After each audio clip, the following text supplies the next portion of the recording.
Hi, folks, welcome to another episode of Words of Ages. Today, we're going to be talking about the discovery of work that will bring your life joy and purpose. The meaning of life is often to find your gift. The purpose of life is to give it away. You are a seeker. Every human is a seeker, searching for more of life and something larger than life. More joy, more depth, more connection, more happiness. Our generation is not willing to settle for meaningless existence because we live in a capitalist amidst a capitalist situation amidst a social revolution. So the socialist issue is gone. We don't just want to get by just to keep it all together. It doesn't interest us anymore. We want more freedom, especially in the realm of work. But it can seem like a long road between here and there, from this job, from this life into the unknown. We know there is deeper purpose to fulfill, so we start to ask ourselves the question, what would make me happy? 4 years ago, I started asking myself this question, and I was coming up with nothing. Silence. Not good. I was working as a successful hospital pharmacist, moving up the ladder into management. I made great money and was well respected and efficient, but I was unhappy. My professional dissatisfaction had become physical, and my body was speaking to me with symptoms of severe nausea.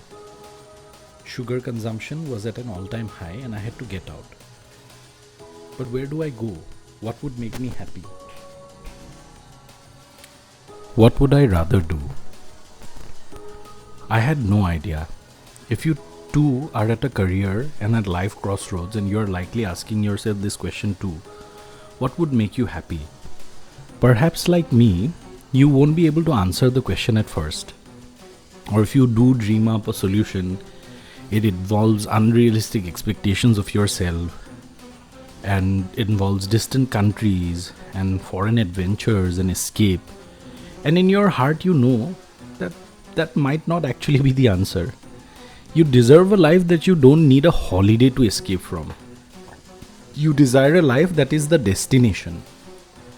When I first asked myself this question, what would make me happy, the hospital pharmacist had no clue.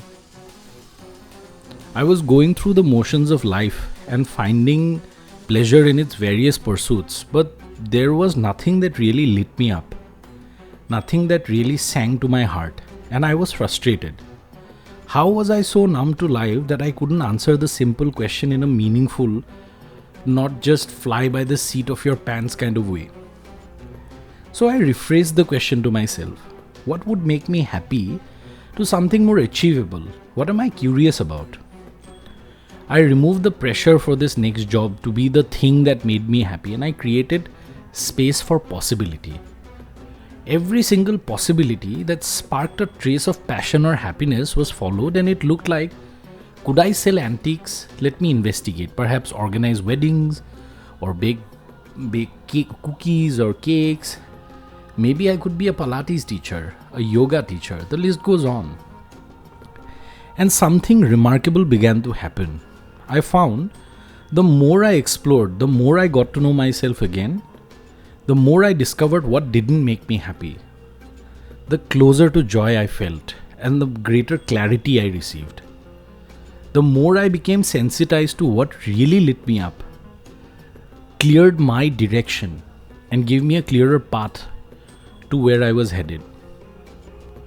And by this stage, the desire for change was relentless. The pain of going on in the current incarnation of my work was greater than the fear of stepping into the unknown. And so I reduced my pharmacy job hours, and I created space for more possibility, more curiosity, and more purpose to follow into my life. When we were busy, the sheer inertia of our day often takes over. Our habits of keeping everything on track, worshipping the goddess of busy, and forgetting to prioritize our pleasure becomes the norm. And these are the same habits that we seek to rewrite. But recalibration needs space to occur. So just like downloading new software to your computer, and waiting for the reboot to happen. This upgrade takes time and space and patience, of course, on your end, and the screen is bound to go blue or black for a little while. We have to be open and willing to sit in the black void while the download is received, while the new paradigm is created. We have to create the space for desire to arrive. And keeping busy doesn't create that space, it just creates more of the same. Essentially, if you keep on doing what you're doing, you will keep on getting what you're getting. And for you to be able to bifurcate that and be able to get past that, you need a little bit of input from other places.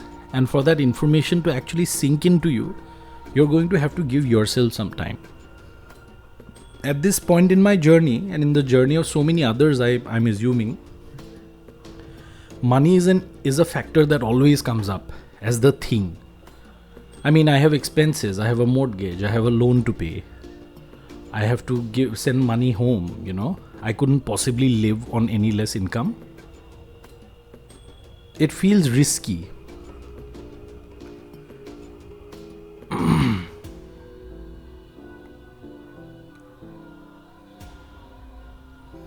So, it feels risky, and I hear you. But what price do you place on your joy?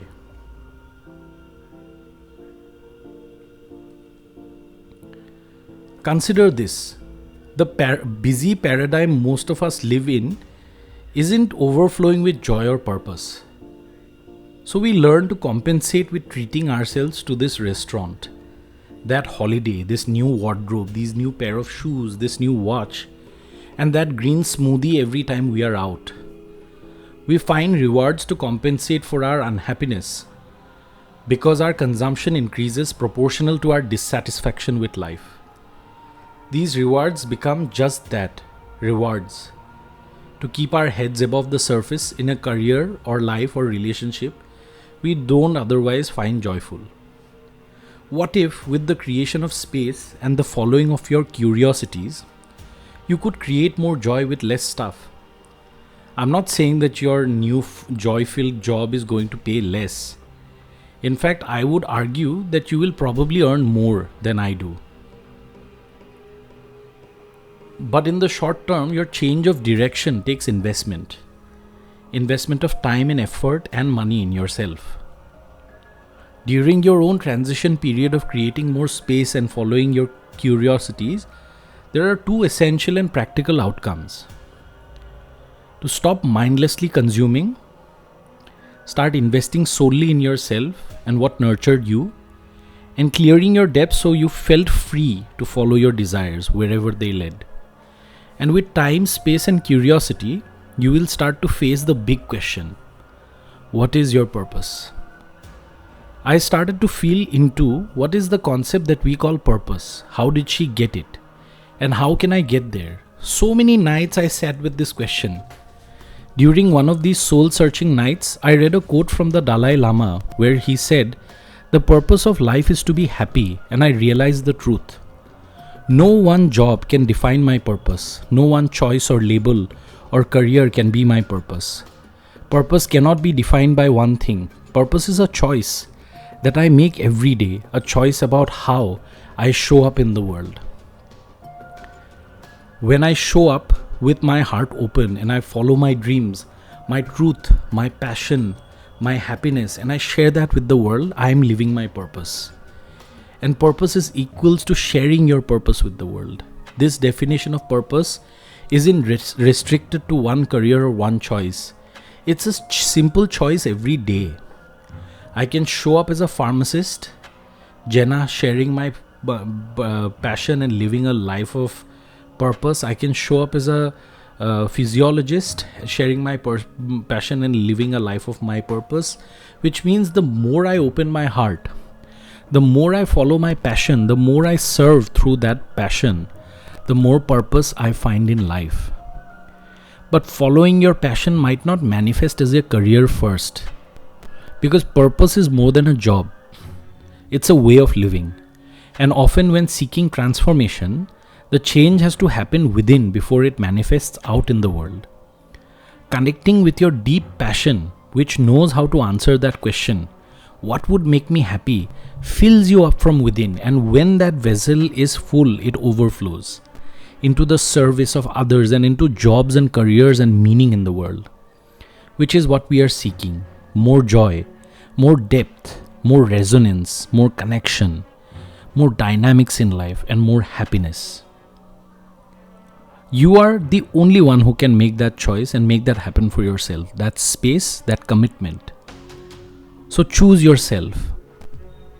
If there is something that defines your purpose, please connect with us in the comments below and share with us your story and your thoughts about the same.